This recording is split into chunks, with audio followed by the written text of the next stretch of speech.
Welcome to key talks. చూసారుగా, ఎక్కడ చూసినా జనం, గంటల తరబడి ఎదురు చూస్తున్న జనం. ఇదంతా చూస్తుంటే ఒక్క డైలాగ్ గుర్తొస్తోంది. వీళ్ళ తెలియని బాధ ఏదో ఉండాలి. ఏంటా బాధ? ఏం చెప్పాలనుకుంటున్నారు? జగన్ పర్యటనల్లో కనిపిస్తున్న జన సందోహం ఎన్నికలు పూర్తయి ఏడాది మాత్రమే అయిన ఏపీ రాజకీయాలకి ఏం చెప్తోంది? పైగా ఈ మాబ్ ఫిలాసఫీని టెక్నికల్గా స్టడీ చేస్తే సోషల్ మీడియాలో కానీ బయట కానీ వాళ్ళతో నేరుగా మాట్లాడినా, వాళ్ళు పెట్టే కామెంట్లు స్టడీ చేసినా కానీ ఒక అండర్లైనింగ్ ఎలిమెంట్ అనేది ఖచ్చితంగా కనపడుతోంది. వైసీపీలో ఎక్కువ మంది భావజాలాన్ని ఇంపాక్ట్ చేస్తున్నది, నడిపిస్తున్నది ఆ అండర్లైనింగ్ ఫిలాసఫీని. అదేంటో చూద్దాం. This is key talks.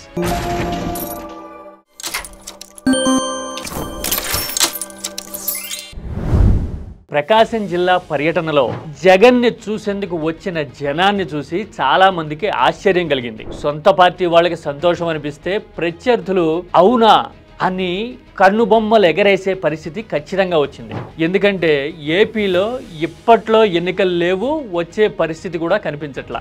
మరి ఇలాంటప్పుడు జనంలో ఇంత ఉత్సాహం ఎలా వచ్చింది? పోనీ తోలుకొచ్చారు అని కొట్టిపారేద్దామన్నా కానీ తోలుకొచ్చే పరిస్థితి కానీ, అంత అటెంటివ్గా గ్రౌండ్ లెవెల్లో వైసీపీ కోసం పనిచేస్తున్న లీడర్ కానీ నిజానికి ఆ ప్రాంతంలో లేరు. ఇది ఫ్యాక్ట్, ఒప్పుకోవాల్సిందే. అంటే వచ్చిన జనాభాలో చాలా మంది వాళ్ళంతటా వాళ్ళు వచ్చిన వాళ్ళు మేమున్నాము అని చెప్పడానికి, జగన్ ని చూడడానికి వచ్చిన వాళ్ళు అనే విషయం మనకు అర్థమవుతుంది. వీళ్ళని నేరుగా మాట్లాడించినప్పుడు కానీ, లేదంటే గనక కీ టాక్స్ లో పెడుతున్న కామెంట్లు కానీ స్టడీ చేస్తే ఒకటి అర్థమవుతుంది. వైసీపీ లాంటి బ్యాచ్ ఏదైనా వాంటెడ్లీ ఇలాంటివి చేస్తోందా? మళ్ళీ చెప్తున్నా, వైసీపీ లాంటి బ్యాచ్ ఏదైనా వాంటెడ్లీ ప్రాపగాండా చేస్తోందా అని అబ్జర్వ్ చేస్తే గనక అలాంటిదేమీ లేకుండానే స్వచ్ఛందంగా మాట్లాడుతున్న వాళ్ళలో ఒక అండర్లైనింగ్ ఎలిమెంట్ కనపడుతోంది. అది గత ఎన్నికల ఫలితాల మీద వీళ్ళు వ్యక్తం చేసే అభిప్రాయాలన్నీ సిమిలర్ గా ఉంటున్నాయి. అది ఒకటి. రెండోది, రాజకీయ వర్తమాన పరిణామాలన్నీ ఒక్కడిని టార్గెట్ చేసి నడుస్తూ ఉన్నాయని, అందుకోసమే మేము ఆ ఒక్కడికి అండగా నిలబడాలి అనుకుంటున్నాము అని చెప్పడం వీళ్ళలో కామన్ ఫినామినా. ఇది నిజానికి జగన్ ప్రత్యర్థులు ఖచ్చితంగా ఆలోచించి తీరాల్సిన పరిస్థితి. ఎందుకంటే రాజకీయాల్లో ఎన్నికల ముగిసిన ఏడాదికే ఇలాంటి ఏకీకరణ అనేది ప్రత్యర్థి పార్టీలో జరగడము అనేది పొలిటికల్ గా, సైకలాజికల్ గా చాలా ఇంపాక్ట్ చూపించే పరిణామం. ముందు ముందు జగన్ యాక్టివేట్ అయ్యి ఇక జనంలో తిరగడం మొదలు పెడితే, పాదయాత్ర లాంటివి స్టార్ట్ అయ్యి ఇంటింటికి వెళ్ళడం అనేది జరిగితే గనక ఈ టెండెన్సీ అనేది మరింత పెరగడము, వైసీపీ ఊహించినంత బలం పుంజుకోవడం అనేది ఖచ్చితంగా ఉంటుంది. పైగా ఏపీ రాజకీయాల్లో ఉన్న ప్రత్యేక పరిస్థితుల్లో ఉన్న పార్టీలన్నీ ఒకవైపున ఉన్నాయి, అధికారంలో ఉన్నాయి. ఈ అధికారంలో ఉన్నప్పుడు సహజంగా వచ్చే 10 నుంచి 15% వ్యతిరేకత ప్రతిపక్షానికి వచ్చి చేరుతుంది. పైగా ఆల్రెడీ ప్రతిపక్షానికి 40% అంతకంటే ఎక్కువ బలం ఉన్నప్పుడు ఈ వ్యతిరేకత కూడా వచ్చి కలిస్తే గనక వైసీపీ ఊహించిన స్థాయిలో పుంజుకునేందుకు అవకాశాలు పుష్కలంగా ఉంటాయి.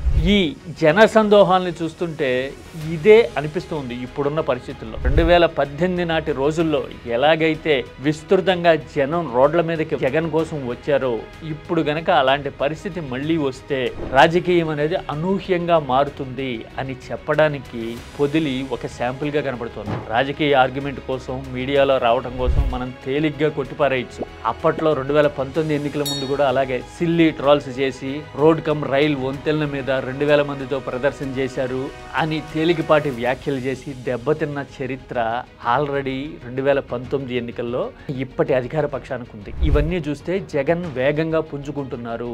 జనంలో సింపతి అనే దానికన్నా ఎంపతి, అంటే మేమున్నాము, మేము నీతో ఉంటాము అని చెప్పే ధోరణి అనేది పెరుగుతోంది అనే విషయాన్ని అర్థం చేసుకోవాల్సిన పరిస్థితి ఏపీ రాజకీయాల్లో ఉంది. మీరేమంటారు? జనం జగన్తో ఏం చెప్పాలనుకుంటున్నారు? This is key talks.